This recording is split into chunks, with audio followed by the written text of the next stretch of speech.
Նախորդին ժամը 15:30-ի սահմաններում Սպիտակ Երևան ավտոճանապարհին իրար են բախվել Երևանից Մոսկվա մեկնող տուրիստական ավտոբուսն ու ԳԱԶ-24 մակնիշի ավտոմեքենան։ Վթարի հետևանքով ԳԱԶ-24-ի վարորդը մարմնական տարբեր աստիճանի վնասվածքներով տեղափոխվել է Սպիտակի բժշկական կենտրոն։ Ավտոբուսում գտնվող ուղևորները բարեբախտաբար չեն տուժել։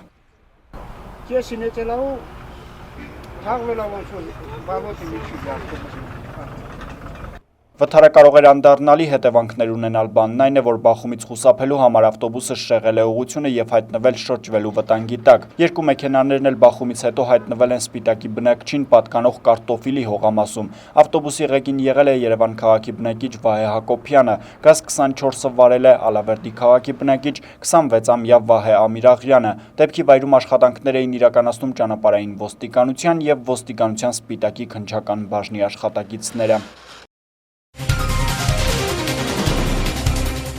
Եվս մեկ վթար էլ տեղի է ունեցել շաբաթ օրը երեկոյան կրկին Սպիտակում, Վանաձոր-Սպիտակ ավտոճանապարհին տեղի ունեցած վթարի հետևանքով տուժել է Volkswagen մակնիշի ավտոմեքենայի ուղևոր Սպիտակի բնակիչ Արսեն Պետրոսյանը։ Վերջինիս տեղափոխել են Սպիտակի բժշկական կենտրոն, ըստ տեղեկությունների Արամ Հովհաննիսյանը, ով եւս Սպիտակի բնակիչ է, կորցրել է իր վարած Volkswagen-ի կառավարումը եւ դուրս եկել ճանապարհի երթևեկելի մասից, բախվելով ճամփեզրի հենապատին, լուրջ վնասվել է մեքենայի առջևի հատվածը։ Դեպքի վայրում աշխատանքներ էին իրականացնում ճանապարհային ոստիկանության եւ ոստիկանության Սպիտակի քննչական բաժնի աշխատակիցները։ Ֆորտունա լոռու մարզային հեռուստաընկերություն, Մոլորակ, Սպիտակ։